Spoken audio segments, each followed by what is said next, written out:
August 2nd, 2011 was observed as the first and only celebratory day dedicated to which technology? Let me repeat the question. August 2nd, 2011 was observed as the first and only celebratory day dedicated to which technology? This is the oldest type of audience question that we have, one which I will answer at the end of today's episode. Welcome to episode number 134 of Are You Quizzing Me, your favorite quizzing and trivia podcast show. Let's cue the music. Welcome to Are You Quizzing Me? I am Vineet Nair with my co-host Aditya Kashyap. This is a quizzing trivia podcast show. Join us as we dive deep into history, science, pop culture, and so much more. Let's get quizzing. And we're back for episode number 134 of Are You Quizzing Me? Aditya and I are back for another round of quizzing. But before we get to the regular round of quizzing, Aditya had asked a question for the audience. For lack of a better name, I'm calling it Audience Question Part 2. So, Aditya, who answered the audience question last week first? And what is the answer? Okay, Vineet, you know what? I have not yet posted the previous question on Instagram or on social media, but by the time we release it, I will know who it is that has answered. So, insert the person's name here. Avishankar. Right. Amazing. Congratulations to this insanely smart individual. He or she or they have truly blown my mind with their promptness to this audience question. And I'm throwing out salutes in their direction. And for the rest of us who perhaps did not know what the answer was, I would have been that person because I am not a music aficionado, but Vineet would definitely have known the answer. This is the very famous Abbey Road where the Beatles have been pictured crossing it, and that makes for such an iconic album cover. Vineet, I'll take your opinion on this. Is it the most famous album cover? I actually personally believe that the most iconic album cover of all time would be Pink Floyd's cover for The Dark Side of the Moon, which has the very famous picture of a prism and light fracting through it and splitting into a rainbow. That I think would probably be the most recognizable, even though Abbey Road is also quite, I think, on the same level. But personally, I feel that's a more iconic one because many people have seen that image and they just know it, even if they don't know the album cover. Probably top 3. I think Abbey Road would be top 3. I'm also thinking of the baby in the swimming pool chasing the dollar note. Nirvana. Yeah, that's probably also a pretty famous one. Yeah, we should maybe do a rundown of these at some point. I'm sure there are very interesting stories behind all of them. In any case, this picture that I posted on social media, it was of the Beatles by the side of the road preparing to cross over. So because I blanked out the faces, I would encourage our listeners to go check it out on Google or wherever, or probably post it on the Are You Quizzing Me Instagram account as well. That's the audience junior question. The audience question part 2. I feel like we still have to settle on that name. All right, but Vineet, what we don't have to settle on is some great trivia because we can dive right deep into it. Who is it starting this time? I think it's my turn. Just making stuff up. Sure, go for it. I am going to hijack it because I have a few cracker questions this week.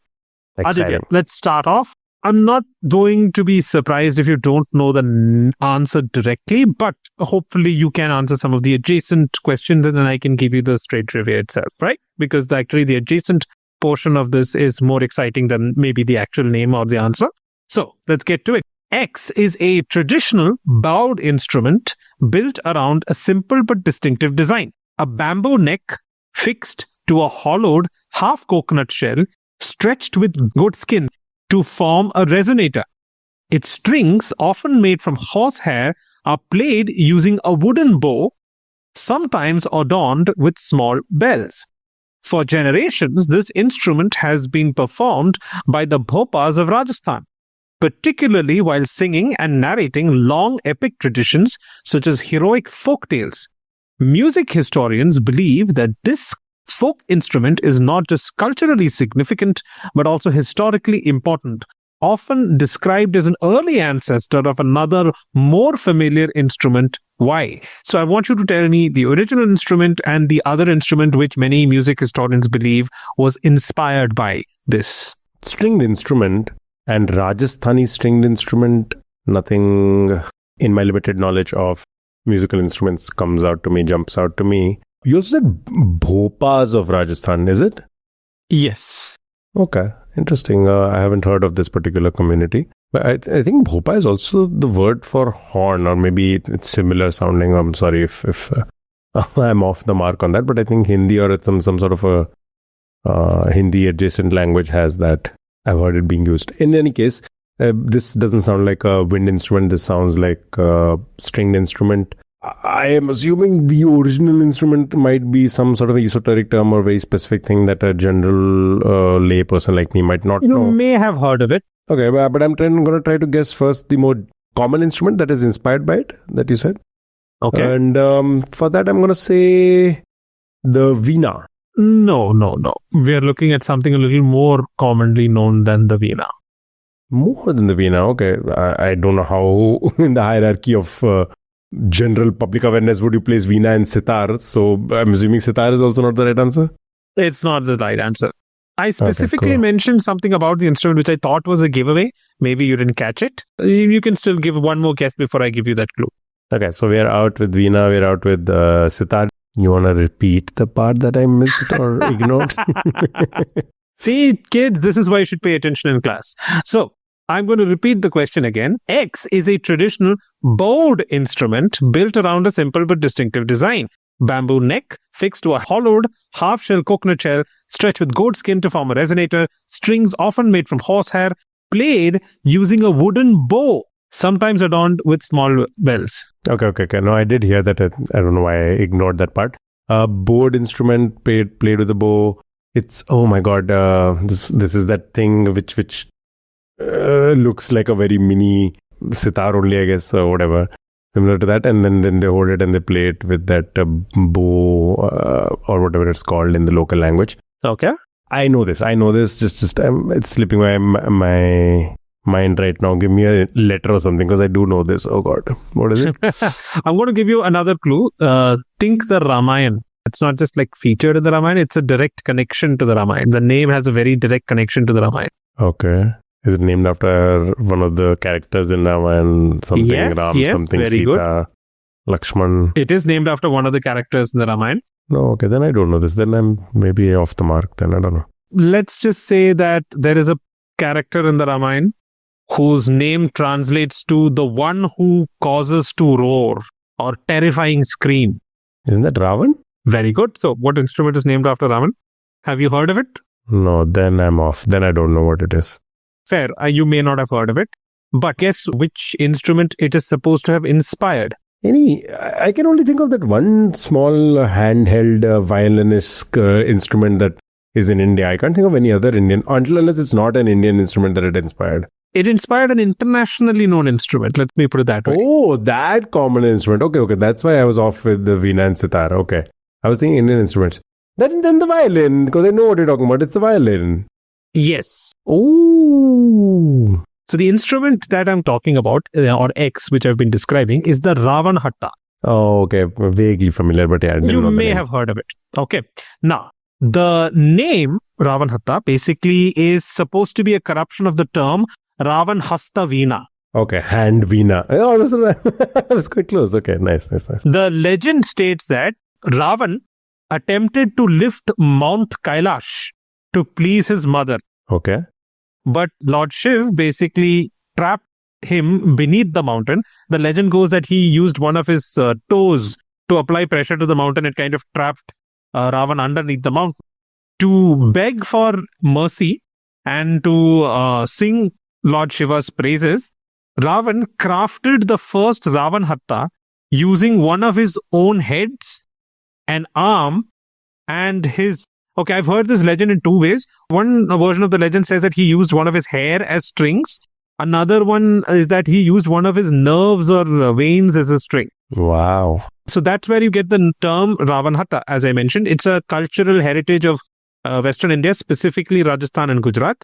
It's utilized by wandering folk bards and street musicians, and they use it while telling stories. Hmm. Now, music historians often consider this instrument, which is quite ancient, to be a direct ancestor of the Arab rebab, which is also a very similar board instrument.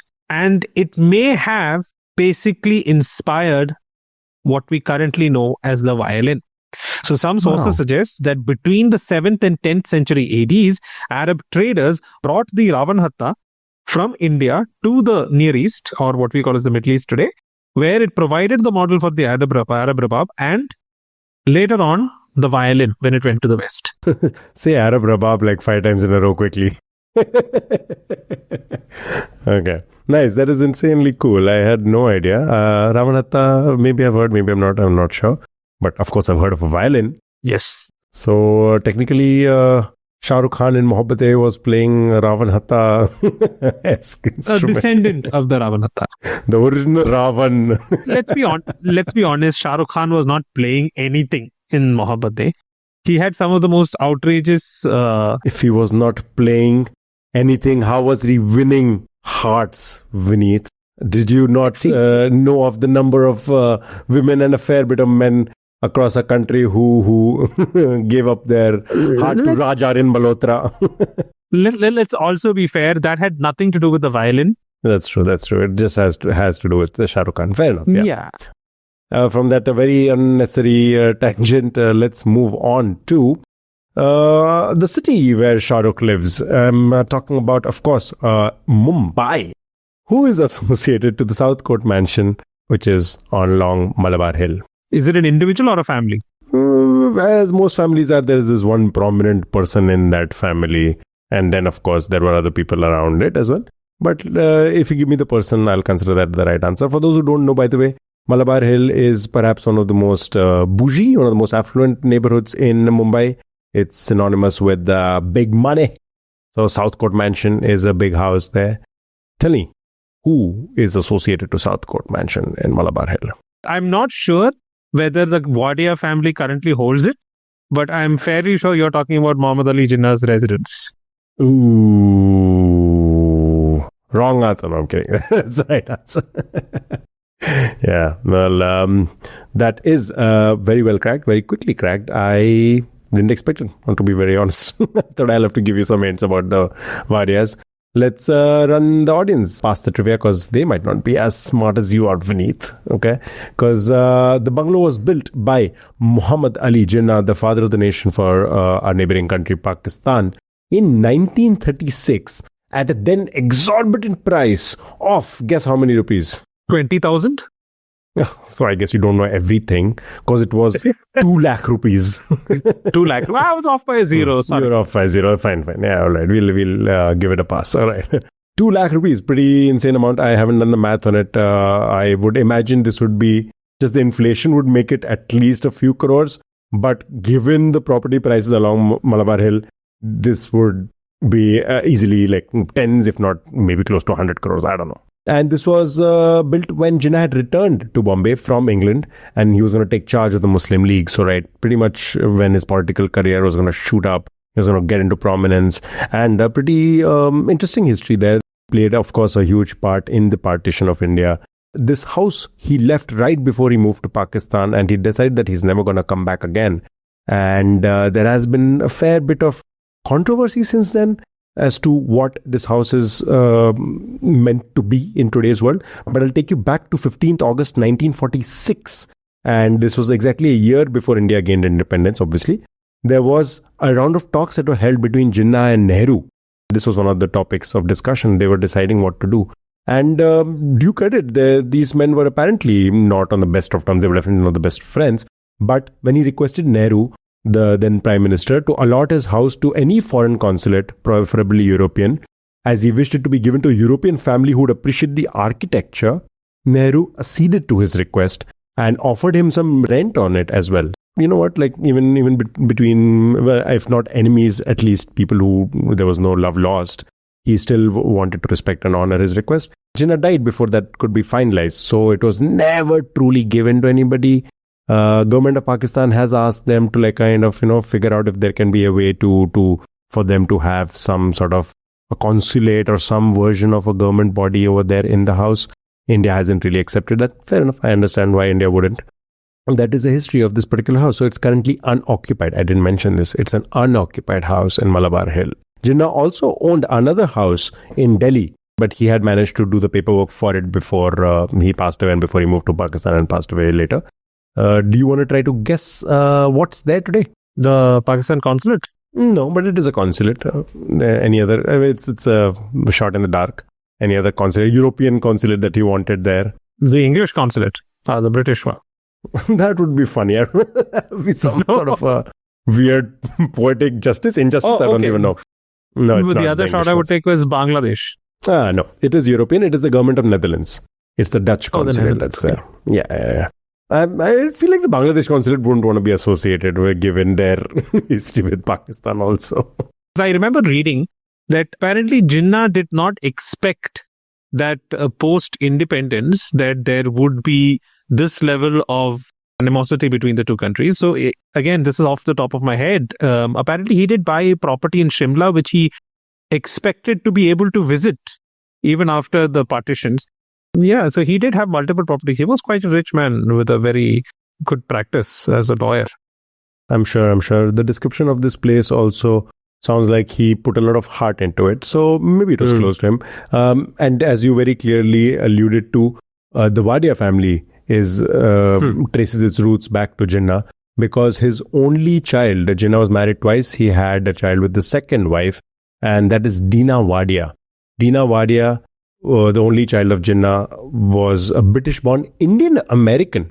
Very interesting. Decided not to go to Pakistan, was married here, decided to stay in India, decided not to leave, was married to a Parsi person. So I think Wadia has a Parsi surname.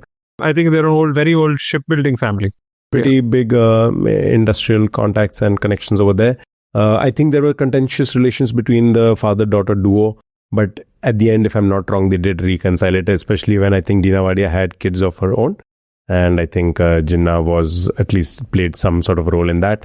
And Dina Wadia married. And of course, we might, cricket fans might know of the Wadia family because Kings 11 Punjab was at one point owned by Ness Wadia, the very handsome looking man. Debonair, I believe, is the term that you should be Debonair, indeed.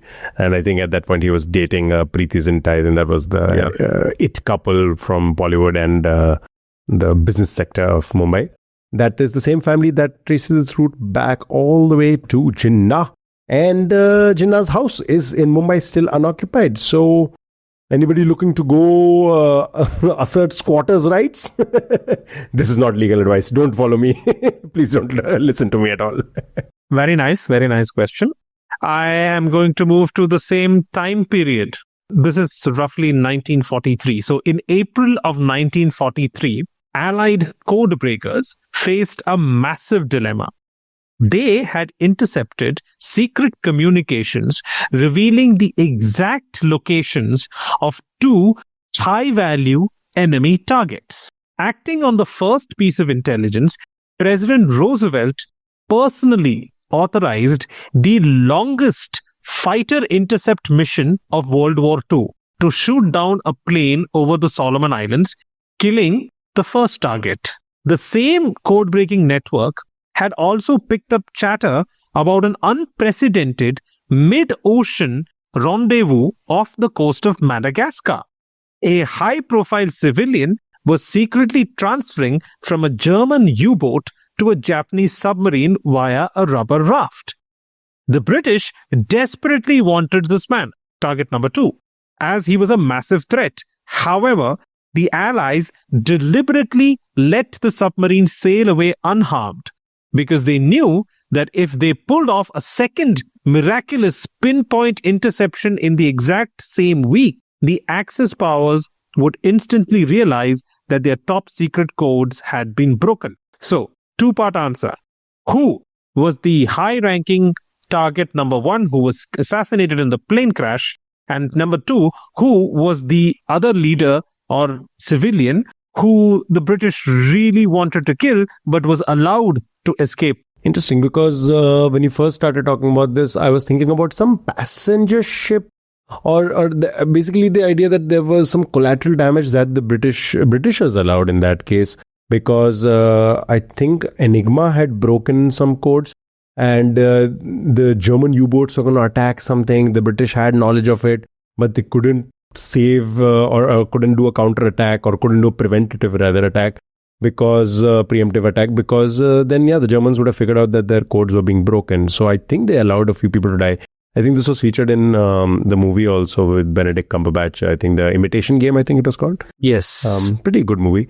But this sounds like a different theater of war, because America was involved. In that case, I think it was only the British who were actively involved. So somebody was let go and one person was eliminated.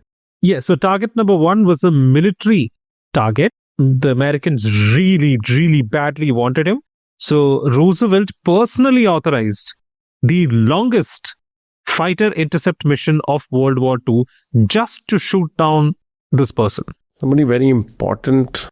Did you mention where this happened? Yes, so this happened over the Solomon Islands. Ooh, okay. So then we're talking Pacific. Mm-hmm. I would say then somebody Japanese is more likely than somebody German. Very good, yes. Apart when I know the Japanese emperor didn't die. No, Hirohito did not. Then I can't think of any very prominent Japanese person. At least I can't think of any prominent Japanese person right off the top of my head. Give me a hint, maybe? He was the mastermind behind Pearl Harbor. Oh, that guy. I should have figured. Yeah, of course they would want him dead. This is it's such a stupid thing to say, but I'm going to say it. It's a very Japanese sounding name. It is a very, very Japanese sounding name. Yeah. I know who this is. Oh man, I know who this is because I know him. This is so embarrassing. Oh my god, I should stop doing this podcast. It just shows me for the uncultured person that I am. I don't think I've read this in any history book. I think in Zindagi Na Milegi Dobara, Hrithik Roshan. Yes. He says Yamamoto-san. And I was curious. I remember going and Googling it. Has there been a famous Yamamoto or has there not? And then I think this guy showed up. It must have been somebody in the army, Yamamoto, I guess. Yes, so it was Admiral Isoroku Yamamoto. He was the person behind the attack on Pearl Harbor. Very good. Very well done. Though I am very impressed that it was through Zindagi Na Milegi Dobara that you came to this answer. Okay. So you have the first part of the question right. This is the target. Admiral Isoroku Yamamoto was the military target who was shot down in the plane crash. I want the second person, the civilian, who was going to be transferred in an unprecedented, high-profile secret target, who was transferred between a German U-boat and a Japanese submarine via a rubber raft off the coast of Madagascar. The British really wanted this person dead. They really, really wanted him dead. But because the allies did not want the fact that they had cracked the codes to be known to the Axis powers, they had to decide to let this person go, or at least survive. Okay. From the Japanese U-boat, from a German U-boat going over to Japan, somebody German, 1943. Was it Himmler or somebody trying to escape? Not Himmler. This person, I'll give you a clue. This person was known to be a master of disguise. Known for disguises. Interesting. Yes. Yeah, no, I don't think the name is going to come to me. Tell me something else, or maybe give me the answer. I don't know. Okay, I'll give you the name of an actor who has portrayed this person on screen. Okay. Probably the most well-known actor who's portrayed. This person has been portrayed multiple times on screen by multiple actors. Mm-hmm. But I will tell you the name of the actor. The most recently, the one that I can remember off the top of my head, because I'd not prepared any other clues for this. Rajkumar Rao. Rajkumar Rao played this. So it's not a German person. I did not say it's a German person. You're the one who said it's a German person. Rajkumar Rao has portrayed this person. Yes. Did the British want Subhash Chandra Bose dead? I don't know if Rajkumar Rao has played Bose. Yes. So very well done. It is Subhash Chandra Bose. Yes. This is a fascinating story. Rajkumar Rao did play Subhash Chandra Bose in a web series produced by Ekta Kapoor called Bose Dead or Alive. Okay. By early 1943, the Allies had cracked the Japanese Navy's top secret codes through a program called MAGIC. This let them read military orders in real time. In April 1943, the Americans intercepted a message detailing Admiral Yamamoto's exact flight itinerary.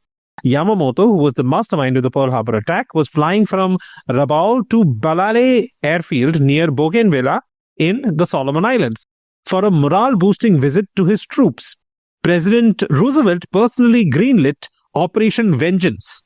16 U.S. Army P-38 Lightning fighters flew 600 plus miles from Guadalcanal, the longest fighter intercept mission of World War II. On April 18, 1943, they ambushed Yamamoto's twin-engine Betty bomber and 2 escorts over the jungle-covered Bougainville. The admiral was killed instantly when his plane crashed, and Japan kept it secret for a month to avoid panic. Just 10 days later, on April 28, 1943, the same code-breaking network lit up again. This time, the British intelligence learned of something unprecedented. A German U-boat U-180 was rendezvousing with a Japanese submarine I-29 in the middle of the Indian Ocean of Madagascar. The cargo? Subhash Chandra Bose, India's most dangerous anti-colonial leader according to the British intelligence at the time. Bose had escaped house arrest in India, reached Germany, and was now heading to Japanese-occupied Southeast Asia to lead the Indian National Army against the British. He was transferring via rubber raft in rough seas, the only known civilian handoff between submarines of 2 different navies in World War II. The British desperately wanted Bose. He was plotting to spark mutiny across 2.5 million Indian troops under British command. Capturing or killing him would have crippled the independence movement, but they did nothing because Yamamoto's assassination was too perfect and too precise. If the Allies now magically appeared to intercept Bose's submarines at the exact coordinates and timing, just 10 days later, the Axis powers would instantly realize that their codes had been broken. So, the Allies prioritized their code-breaking advantage, which was shortening the war by years and saving countless lives, so they let Bose go. He reached Tokyo, met Emperor Hirohito, broadcast the famous speech, "Give me blood and I shall give you freedom," from Singapore radio, and then led the INA against British forces in Burma and Imphal. That's incredible. Yeah, I would not have got into Bose without the Indian connection. That's insane. That's really cool. Yeah, of course, he was considered very dangerous. And props to Subhash Chandra Bose for being single-handedly being such a pain in the butt of the British Empire. I love it. And all the freedom fighters, obviously, fighting for a tremendous cause. Every single person who fought and lived to see their fruit of their efforts, and so many of them who died along the way. But I genuinely have a very soft spot for Subhash Chandra Bose. It's because this man was just like out there. I don't know if it qualifies as guerrilla warfare, but he was just out there really raising hell for the British, and they deserved it. Of course, Bose being from Bengal, I don't know if the treatment of Bengal during the famine and stuff also instigated him. And if anything, Churchill can go screw himself.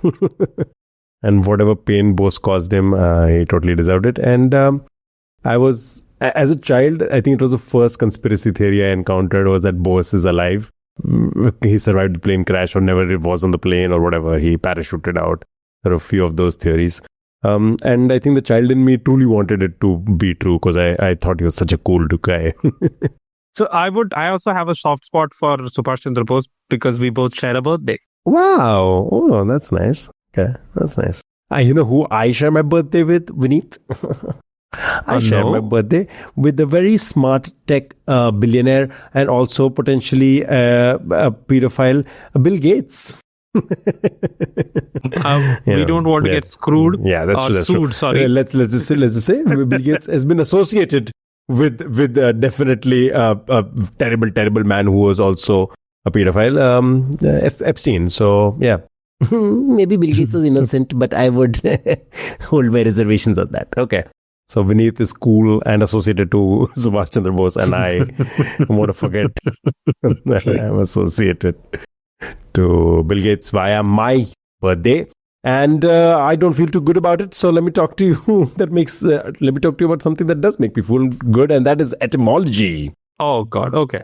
It's been a long time since we had an etymology question. Yeah, I think a lot of questions are etymology questions disguised. In this case, I'm telling you straight up, it's an etymology question. All right. The Chinese Industrial Cooperative Society. Chinese Industrial Cooperative Society has a name in Mandarin. A person in the American army went by the name of Evans Carlson, spent a few decades in China. And while he was doing his active tours of duty in China, this was between First World War and Second World War, when he was deployed there, he, of course, ended up encountering the Chinese Industrial Cooperative Society, working with them closely. He misunderstood an Chinese acronym for that name, and that inspired a common English phrase. Tell me what phrase it is this that I'm talking about, American English that I'm talking about, that was technically a mistranslation of the Mandarin version of Chinese Industrial Cooperative Society. So a modern day phrase which has its origin because somebody misunderstood the translation of the Chinese Industrial Cooperative Society. Yes, it was shortened, it was made into an acronym, but yes. Does this have anything to do with all the tea in China? No, you will not see any China in this phrase at all. And a lot more famous. I don't think I've heard or seen too much of all the tea in China being used in whatever, in written form or heard it anywhere. But this one probably a lot more commonly used. Any contextual clues you can give me? Like where would I use this phrase? I'll tell you what he misunderstood it as, okay? Because while this acronym was referring to the, once again, Chinese Industrial Cooperative Society. I just feel like that's how the person belonging to the society might have said it. Okay. But Carlson, he misunderstood it because he thought they were saying something along the lines of working together. While the current usage of this phrase would not mean working together, it does have a sense of, let's say, enthusiasm to it. Enthusiastic. Gung ho. Oh. That sounds vaguely Chinese. It is. Well, you're right, because this was this American man butchering the Chinese pronunciation as well. You and I have been guilty of butchering so many different pronunciations over the years. And yes, this was Carlson, very well cracked, by the way. This was Carlson's version of the Chinese name. The Chinese name, I'll tell you, is Zhongguo. Zhongguo means China. Zhongguo Gongye Hezuo She. Okay. So sorry if for all our Chinese speakers. How did he get gung ho from that? Because gongye, which means industry, and hezuo, which means cooperative. So it literally was talking about this industrial cooperative society. That's all it was talking about. He thought, because people would talk about it, and he's like, "Oh, this means working together. Amazing. That's what you guys mean." So, in a true red-blooded American fashion. When he wanted to rally up his troops, he did some cultural appropriation, and he's like, instead of saying gongye or whatever the Chinese way of saying it was, he's like, guys, gung ho, let's work together, gung ho. That is the most American thing I've ever heard right now. And that became a common phrase amongst his platoon or troop or whatever, his soldiers. Much like, in Uri, where Vicky Kaushal's character says, how's the Josh? Right? It became popular, yeah. It becomes a common phrase and a common way of getting the enthusiasm up. In this case, they used it, completely misunderstanding what it was talking about. To me, this is so funny because anybody of the Chinese Industrial Cooperative Society, even if they vaguely understood that he was referring to them, be like, why are they shouting our names when they are readying themselves for battle? Like, it makes no sense. So basically, if I understood this right, he took the second part of it. So he didn't even take the Chinese part, right? The Chinese you mentioned was something Zong. So he would have known that China, basically Zhongguo, Chinese, he would have known that. So he took the other part, which he assumed meant like Chinese working together or something like that. Okay, so basically he would, their kind of, I don't know, war cry, what do they want to call it? Rallying was cry, whatever it meant. Yeah, they want to, it was like industrial cooperative. Yes, exactly. These people. And mind you, this is a few decades early of the Cold War, when the capitalist America was very much fighting the communist Russia and China as well. And the idea that they were shouting industrial cooperative. No, this is so perfect. because, like they say, it's the military industrial complex Yeah. in the US. The man was a visionary. Maybe he knew this was coming. Maybe he was putting in clues. Oh, It's like the Chinese army being like, Lockheed Martin, charging into battle. oh God. Thank you for that. That was a very good palate cleanser of a question. Very nice. Let me take you back a few hundred years. Between 1793 and 1805, the British East India Company faced one of its most humiliating and protracted military ordeals in the entire subcontinent during the Kottayattu War in Kerala. Okay. The rebellion was spearheaded by Kerala Varma Parashiraja, a warrior king of Kottayam who turned the mist-shrouded hills and dense forests of Wayanad into a killing ground for British columns, deploying lightning guerrilla raids that repeatedly shattered East India Company detachments. So formidable was the resistance that Arthur Wellesley, the future Duke of Wellington, future Prime Minister, the man who would go on to crush Napoleon Bonaparte at Waterloo and widely regarded as the finest British military mind of his era, he was personally dispatched to suppress it, only to find himself outmaneuvered and humbled by Parshiraja's warriors time and again.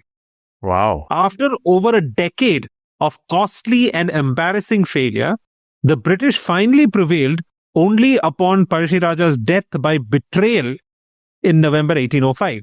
Determined never again to face such ferocious indigenous resistance, the colonial administration moved swiftly in 1804 to ban a deeply rooted socio-cultural practice. What did they ban? Some sort of practice that was banned in Yes. 1804 to prevent any such future uprisings by the British.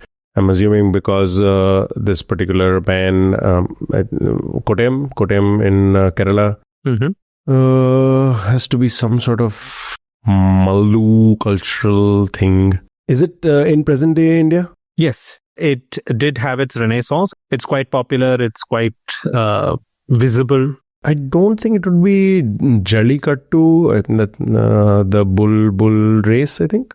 That's a more Tamil thing rather than a Malayali thing. This is very, very essentially Keralite. My apologies to our Mallu listeners. Moving on. Moving on very swiftly. There is a version of a boat race, right, that happens. Vallam Kuli, as it's called, or the Nehru Trophy snake boat race, which happens on the second Saturday of every August. Pretty sure that is in Kerala. So something to do with that? No. This was in the hills of Wayanad, which is as far as away from the shores lines that you can get in Kerala. Oh, fair enough. I thought maybe some naval attack also, but okay, fair. Wayanad is more inland. No, my lack of knowledge of Mallu cultural practices shows I'm not sure of any other things that would fit the bill. Okay, so I will give you a clue. Think Vidyut Jamwal. There are a lot of other people. Yes, very good. Kalaripayat. Oh, I was thinking of an event. Okay, makes sense. Practice, not an event or occasion. Got it. No, pretty cool. Yeah. So Kalaripayattu, the ancient martial art of India, was banned by the British in 1804. For those who don't know, Kalaripayattu is recognized as one of the oldest surviving martial arts in the world, with its origins tracing back over 3,000 years. Distinct from purely military combat systems, it was deeply embedded in the socio-religious fabric of Kerala. It was not merely about weapons training, but encompassed physical discipline, Ayurvedic healing, knowledge of vital pressure points, and ritual worship. For centuries, it formed the foundational military training for the region's traditional warrior castes, primarily the Nayars. The training grounds, known as Kalaris, which is what you said, Kalari, we say it for short as Kalari, but it's actually Kalaripayattu is the art form, and the training grounds are called Kalaris. Yeah, so they functioned as centers of both martial prowess and cultural identity. This ancient martial infrastructure became the backbone during the Kottayattu War. The rebellion was led by Kerala Varma Parshiraja, a warrior king who, facing the superior firepower of the British, retreated into the hills of Wayanad. Utilizing fighters heavily trained in Kalaripayattu, comprising of Nayar militias and local Kurichiya tribal archers, Parshiraja launched a devastating guerrilla campaign. These warriors utilized their mastery of close quarters combat, stealth, and agility to execute lightning-fast ambushes on British columns, inflicting heavy casualties and repeatedly shattering East India Company detachments, such as the slaughter of British forces at the Peria Pass in 1797. The resistance proved so formidable and humiliating that the British deployed Major General Arthur Wellesley, who would later achieve global fame as the Duke of Wellington. Despite his tactical brilliance, he struggled against the unconventional warfare, facing multiple setbacks in the unforgiving terrain of Wayanad before eventually leaving India. Recognizing that the martial art was the engine of this fierce resistance, the British colonial administration took desperate measures to prevent future uprisings by enacting a strict ban on Kalaripayattu practice in 1804. They shut down Kalari schools, confiscated weapons, and criminalized the practice, forcing Kalaripayattu entirely underground, where it was practiced in secret until its revival in the 20th century, long after Parshiraja's death in 1805. Now, this was not the only instance of the British having done this with a traditional Indian martial art. There are other examples, such as Silambam or Silambatam, which is in Tamil Nadu, which was done after the Poliagar Wars, Thangta, which is a ban following the Anglo-Manipuri War, Gatka, Mardani Khel, and Paika Akhada. All of these were traditional martial arts that the British banned after a resistance from the local populations. If you want to watch like a miniaturized version where you can see all of these martial arts, I would recommend that you watch Hanuman Kain's Run It Down music video, in which all of these, except for Paika Akhada, I believe is not mentioned, it's not shown in that, but they do show Gatka, they show Tangta, which is fascinating martial art from Manipur. So, Kalaripayattu was banned because of all of this, and I believe I may have mispronounced the name of the battle or the war in the beginning. It is the Kuttiyattu War. Impressive piece of Indian history. I love it. You know what? I am feeling a fervor of anti-colonial zeal inside of me, as as the Americans in China might have said, gung ho about it. No, cooperative society vibes are being incited in me. I love that. I love how through many years, decades, and centuries, in fact, of colonial rule, we never quite stopped fighting as a country, as a group of people who believed in some sort of self-determination. I love that. Okay. Let's move from a group of impressive people to another group of people. And this group of people made a movie which was an adaptation of perhaps one of the greatest novels ever written, or at least a lot of people acknowledge it as one of the greatest novels ever written, Don Quixote. Okay. There was an adaptation of Don Quixote, a film adaptation of Don Quixote in 2022. It was made in Brazil. The director is Leonardo Cortés. There's a specific group of people who were acting in this film. Do you want to tell me who this group was? And interestingly enough, what did they name this adaptation of Don Quixote? 2020 adaptation of Don Quixote, directed by Cortés in Brazil, you said? Yes. And it featured a particular group of people. Yes. Is it like the indigenous tribes of Brazil? I'm trying to find the right way to characterize this group of people without giving away the answer too quickly. I would say they don't have any common historical connection. That there's no like cultural historical connection to a place. Okay, so it's not like an ethnic group. That's actually a better way of putting it. I'm pretty sure it won't be classified as an ethnic group. Okay, because my next guess was going to be Spanish speakers in Brazil, because Brazil is a predominantly Portuguese speaking nation, and Don Quixote is famously a Spanish novel. Yeah, that's a pretty decent guess, but no. No, I'll need some kind of clue. Okay. The reason I'm smiling is because we literally encountered this piece of trivia, I want to say 2 episodes ago, or you asked me a question rather, which is pretty much an answer for this piece of trivia. And this was a question that was close to your heart. I'm going to first start from there. I think you'll probably get it from just that as a hint. John Langdon question? Yes, indeed. John Langdon Down syndrome? Perfect. That is the answer I was looking for. So the entire cast in this adaptation, 2022 adaptation, is full of people who have Down syndrome.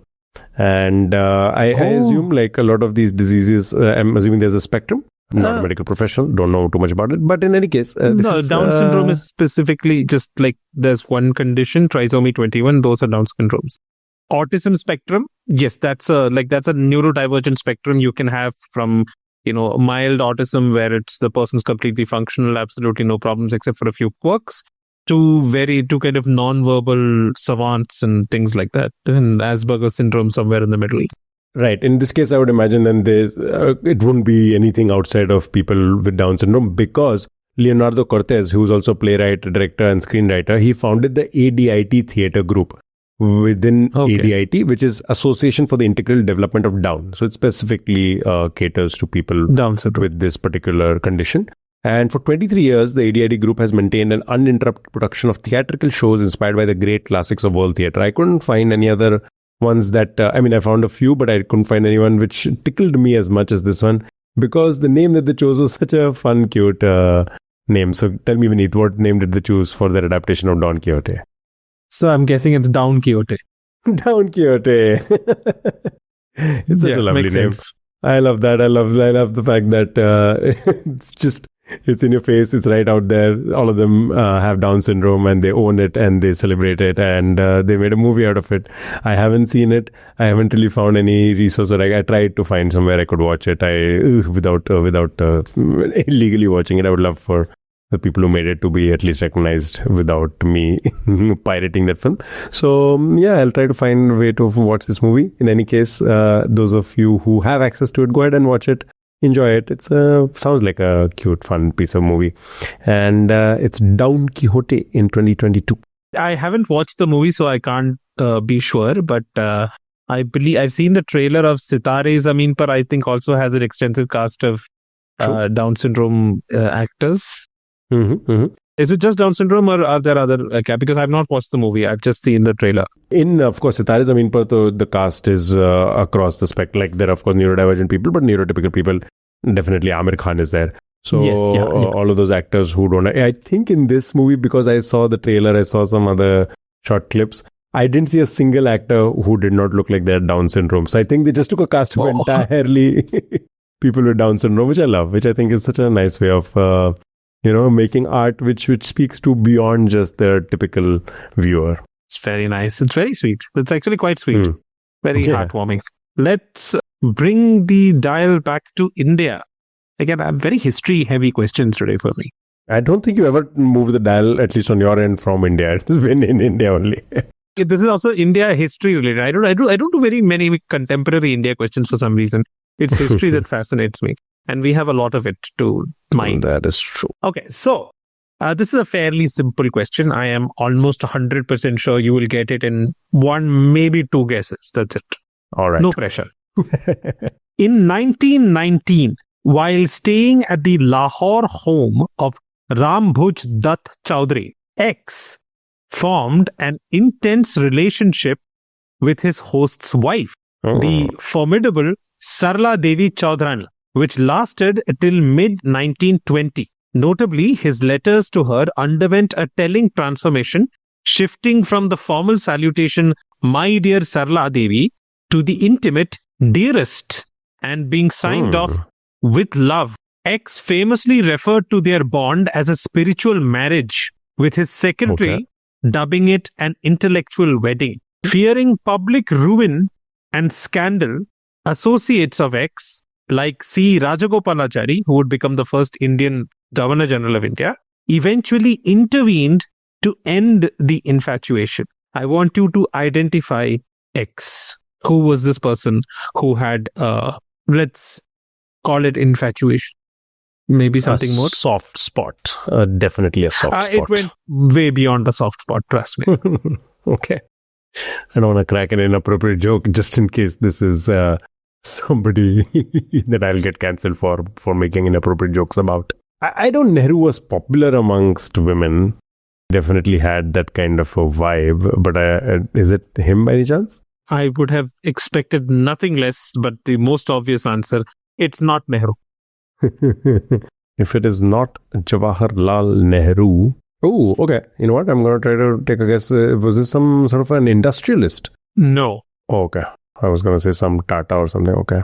Good guess, but no. prominent people from that part of history. I can't think of any freedom fighter. Like none of the Bhagat Singhs and all, they had much bigger fish to fry. They were very much devoted to the cause of independence. No, you could say that this person was also devoted to the cause of independence. Okay, so I freedom not you fighter. could say this person was devoted to the cause of independence. Let's not beat around the bush with that. Okay. So some freedom fighter. Interesting. I'm just going to play this by process of elimination. I don't think Subhash Chandra Bose had any time at all to be doing any of this. You already said no to Nehru. I'm going to straight off the bat eliminate Bhagat Singh, Rajguru, Sukhdev, Chandrasekhar Azad, Abul Kalam Azad. Is it him by any chance? No. Because he did say Lahore. No, Lahore was part of British India at that point. No, I'm just thinking current day Pakistan, probably some sort of a Muslim person, because there was obviously a more significant Muslim population there. No, I would suggest that you go with the following clues that I mentioned, that in the end, some of his closest associates like C. Rajagopalachari had to intervene. Is Mahatma Gandhi by any chance? Yes, this was Mahatma Gandhi. I don't even know how to react to that. That would have not been on my radar at all. I know Gandhi specifically also, why I asked this question. Now let's get to the meat of this. All of this is factual, by the way. The year was 1919. Gandhi was visiting Lahore in the aftermath of the Jallianwala Bagh massacre. He stayed at the home of a prominent lawyer and freedom fighter named Rambuj Dutt Chaudhary. He was in jail at the time for his political activities, but his wife was home. Her name was Sarla Devi Chaudhrani. She was the niece of Rabindranath Tagore. She was highly educated, a fierce feminist who founded India's first national-level women's organization, and a brilliant singer. She was also a revolutionary who believed in militant action against the British. When Gandhi met her, he was utterly mesmerized. He believed she could be the ultimate female leader for his Swadeshi movement. But very quickly, this political admiration turned into a deeply intense personal infatuation. Gandhi and Sarla Devi began traveling together across India, drawing massive crowds. When they were apart, Gandhi wrote to her obsessively. Historians have recovered these letters, and the shift in his tone is undeniable. He went from starting his letters with a formal "My dear Sarla Devi" to calling her dearest. He began signing off with love. Things escalated to the point where Gandhi explicitly called Sarla Devi his spiritual wife. In fact, his closest aide and secretary, Mahadev Desai, nervously referred to their bond as an intellectual wedding. Gandhi even considered making a public declaration about their relationship, believing that because their bond was spiritual and not physical, it transcended earthly marriage vows. But his inner circle was terrified. They knew that if a man preaching strict celibacy and moral purity was seen carrying on an intense emotional affair with a married woman, the British press would destroy him and the Indian freedom movement would collapse. Biographer B.M. Bhalla, in Kasturba Gandhi, a biography, notes that this was a distressing period for Kasturba. Gandhi's open infatuation with Sarla Devi was widely discussed in the ashram, causing her intense anxiety. She felt an undignified rejection by her husband, especially since Gandhi was simultaneously writing impassioned letters to Esther Faring, a Dutch missionary, while obsessing over Sarla Devi. According to British intelligence files, the Bombay Secret Abstracts of 1920, and public records, Gandhi openly stated during speeches, such as the one in Hyderabad in July 1920, that he was traveling with Sarla Devi because, quote, she better understood his Swadeshi principles than his wife. Finally, his closest political allies stepped in. The most prominent among them was C. Rajagopalachari. He wrote Gandhi a devastatingly blunt letter. He warned Gandhi that pursuing Sarla Devi would, quote, bring unmentionable shame and ruin to you, destroy all saintliness, all purity, and all of India's hope in you, end quote. The intervention worked. Gandhi, realizing the political and moral catastrophe he was walking into, pulled back. He confessed the emotional turmoil to his inner circle, calling it an experiment that almost led to hellfire. He stopped traveling with her, and over time, the intense correspondence cooled off. Today, historians view this as a brief, humanizing moment of Gandhi. That before he was immortalized as a flawless saint, he was also a human being. After her husband's death in 1923, Sarla Devi returned to Kolkata resumed editing responsibilities for the magazine Bharati from 1924 to 26. She established a girls' school, Shiksha Sadan, in Kolkata in 1930. She retired from public life in 1935 and indulged in religion. Here's the kicker. Her son, her only son Deepak, married Gandhi's cousin Maganlal Gandhi's daughter Radha. I think what you said, if anything, makes me like Gandhi a little bit more, because I like a humanizing moment to somebody who is otherwise. Gandhi was clearly, as a lot of historical records suggest, while tremendous in, again, cannot minimize his impact on the South Asian history and world history. He had his flaws. He had his moments of human moments. He had his moments of doing, and he did some very questionable things. And I think that is something that people who live in a country that to some extent definitely owes its existence to him should acknowledge that. I don't think there's any harm in acknowledging that. That is a very fun piece of trivia. And Gandhi, my man. Moving on to the last question of the day. Okay. Hit me. There were two mathematicians by the name of David and Stephen. They both were at Princeton University, I believe, to complete their PhDs and met each other in the very beginning of their Princeton journey. The moment they met, they decided they have to absolutely write a paper together. A few years later, a little while down the road, they ended up writing this paper, and this has led to, in arithmetic geometry, an algorithm that holds a name to the paper that they wrote together. So tell me, Vineet, what algorithm or what paper, whatever part of this question that you think you have some handle on, did David and Stephen come up with together? David and Stephen, mathematicians from Princeton, wrote a paper which led to an algorithm being named after them. After the paper, after them, yeah. Mention algorithm. Would this algorithm be something that I would have heard of? No, I had not heard of it except for this trivia. Okay. I'll tell you what it is also, right? In case there are mathematicians out there. This algorithm determines whether a given set of sections provides a basis for the model while group of an elliptical surface ES. I'm pretty sure I'm messing up the terminology, and it's a very complicated thing. It's a very niche and specific thing. It's not where the fun of this question is. And wait.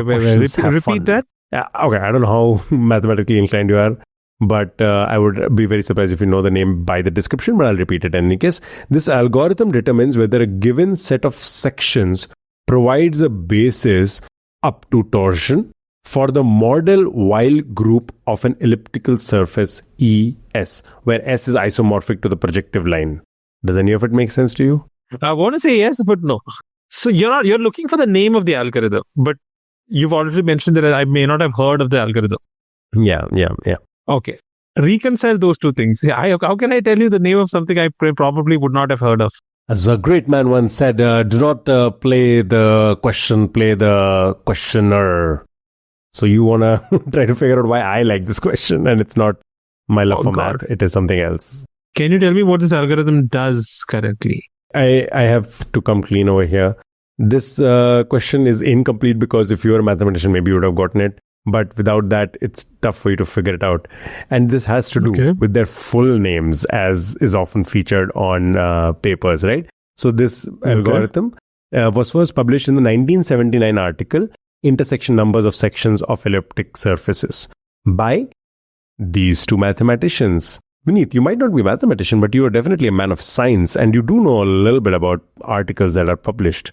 What is interesting about published articles and how they're named for their authors? Usually you have the first author et al. If you have more than three authors, you mention them as something et al. But this has only two authors.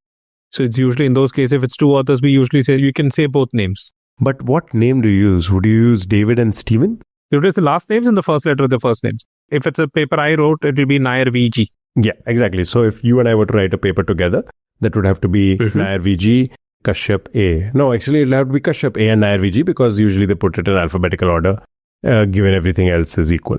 Right? If there were equal contributions, it's a common thing for it to be named alphabetically. Now, I have not told you the last names of these people, okay? Okay. I feel like the moment I'm going to tell you the names, this is pretty much done. Okay, I'm going to tell you what the last name of Stephen is, okay? And his name was used later. So you have to tell me what David's last name is. Stephen's full name is Stephen Zucker. So Zucker and Berg. His was the second name in it, in the combination of David and Stephen. Stephen's last name came second. David's last name came first. Stephen's last name is Zucker. What is David's last name? Something and Zucker. Yeah. Something Zucker. What do you think David's last name is? As he did in the previous question, let things get a little spicy. It's a little a triple X content right here. David something and Steven Zucker. It's basically the dash Zucker machine. That's what the algorithm is called. Dash Zucker machine. The dash Zucker machine. Do it. No, say it. No. I don't want. Please Something really dirty. Of course, say it. It's a real thing. I would not put out something explicit. You know it, on my honor. I would never put out explicit content. I'm a very good man. Okay, I'm not going to say the name of the machine. You can spell it out. Is it David Dick? It is David A. Cox. COX. Oh God. Oh my God. For people who want to go figure it out, I'm not going to say it out loud. Maybe I'll spell it. It was COX hyphen ZUCKER. You can. And they wanted to write a paper together because of their names. Yes, they met and this is PhD students, mind you. These are not bachelor's students, okay? These are going PhD in Princeton University. They met in the first year. 5 years later, they did it as faculty of Rutgers University. They weren't even students at this point. They're just like, we have to follow through on this. And it's Cox hyphen enough pause Zucker machine. Oh, That's God. the algorithm. I know this is not a traditional trivia question, but the moment I came across this, I had to ask. This was so funny to me. Oh, yes. I am also, I have to admit, it is quite funny. It is quite funny. Very nice question. So I think that's all the time we have for regular round of quizzing, right? Let's start wrapping up. Let's do it. Okay, so my audience question, which I asked at the beginning of today's episode, was August 2nd, 2011, was observed as the first and only celebratory day dedicated to which technology? Aditya, do you have any ideas? It was the only time, so it isn't not a recurring event. No, it's not a recurring event. Wow, no idea. Can you give me a hint? Write the date in the American format. August 2nd would be 8211 or 822011 or 08022011 8211. Let's just say 80211. What? There are a lot of computer nerds who are going immediately. Somebody who worked in tech. This is embarrassing. No, give me a hint maybe. There's a standard associated with it. There's a family of standards associated, which is the 802.11 standard. Oh, I've seen this. I think I've seen this in not in my studies, but I think in my regular usage. Is it? I think it is to do with the internet in some way. Is it some sort of a frequency? Is it some sort of a bandwidth? I'll give it to you. It's Wi-Fi. Wi-Fi. Yes. Oh, nice. August 2nd, 2011 marked the first and only celebratory Wi-Fi day. The reason being, the date August 2nd, 2011, when written in the American format, is 8211 or 80211 in some formats.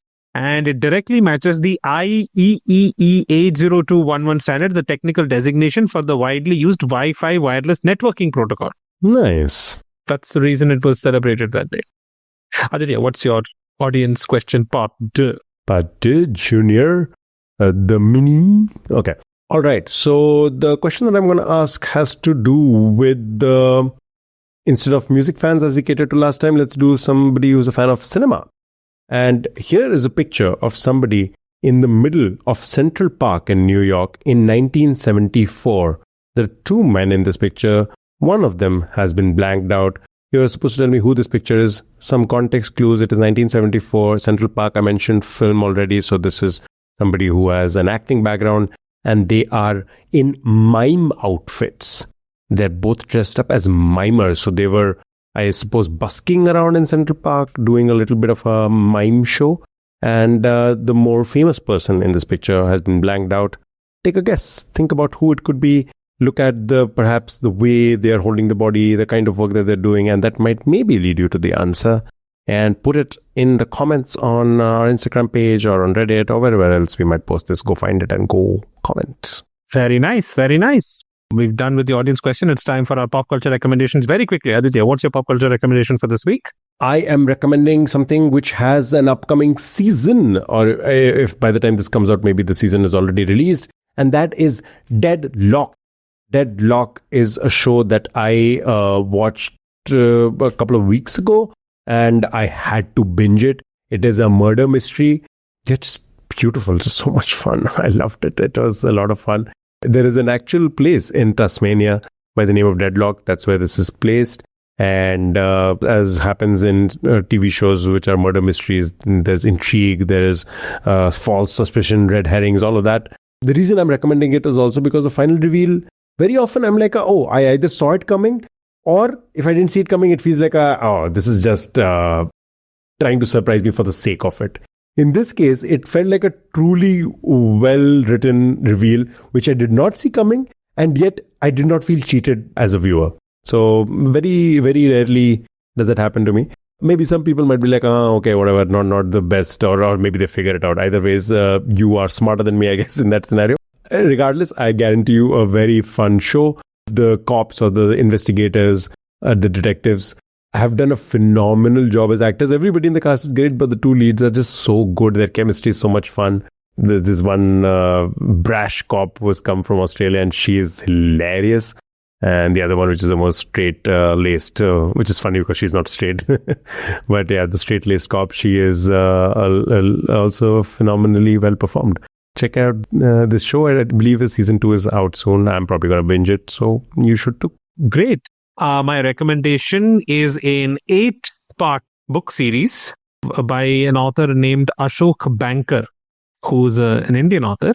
In the mid-2000s and early 2010s, he wrote an 8-part version of the Ramayana. He wrote it in a completely different format that you are completely used to. It's more of a Western-style fantasy structure to the novels itself, which I found quite entertaining because I'm used to reading. I mean, like we've mentioned C. Rajagopalachari in this episode, and one of my first exposure to Ramayana and Mahabharata was his very concise Ramayana and Mahabharata, which he wrote for children.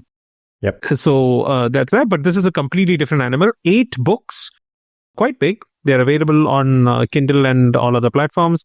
I'm basically reading it as a run-up to the Ramayana releasing in 2026 Diwali. So that's one recommendation. And I'm going to go out on a limb and recommend something I've not seen. Let me guess. Are you, this is so random, are you recommending Dhurandhar 2 by any chance? I am actually going to recommend 2 movies which are releasing on the same weekend, because even though I've not seen the movies, let's just say I have a lot of faith in the filmmaker in one case and the source material in the other. So the first one I'm going to recommend is Dhurandhar 2.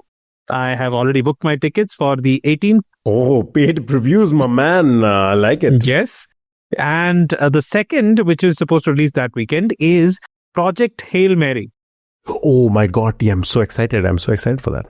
Yes. I have already recommended that book multiple times on this podcast. That is one of the best science fiction novels of the century.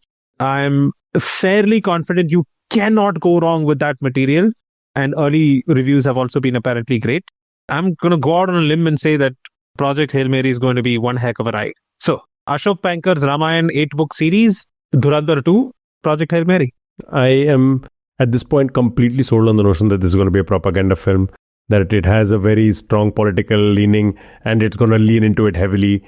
I do not share those political leanings at all, but by Lord, was Dhurandhar a fun time at the cinema, and I truly expect the same from Dhurandhar 2 as well. Whether you agree with or don't agree with, if it's a propaganda film, as long as it's entertaining, I really don't care. Because I don't base my outlook in life from what I see in a movie.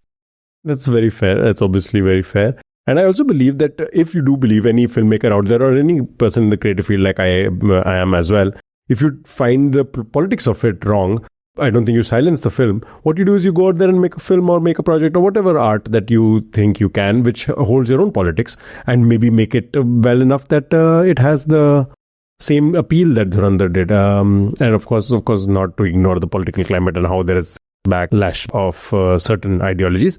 Regardless of all of that, I think there is space to make films across political ideologies.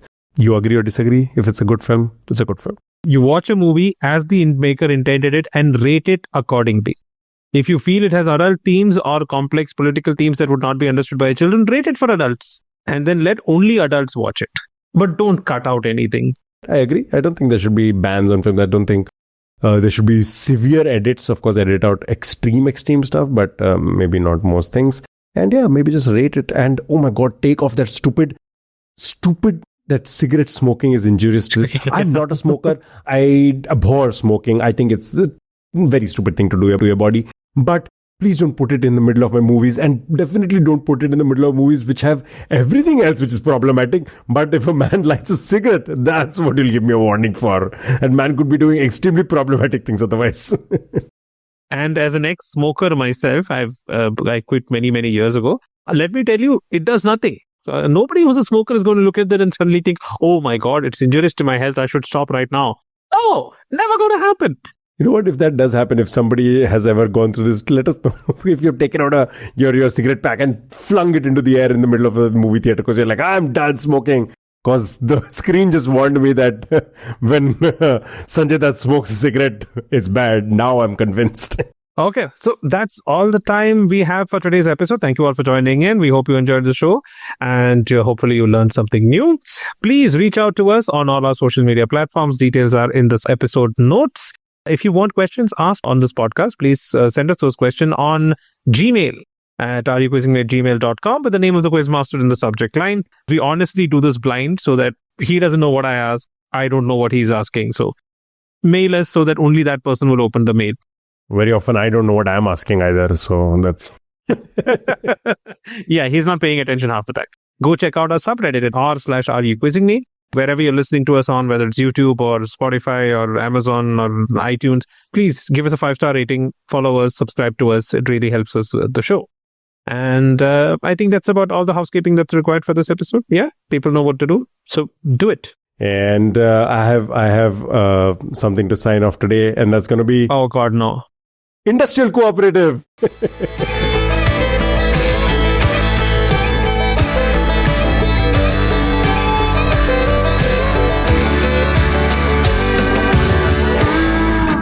I could have phrased this better. Let's try that again.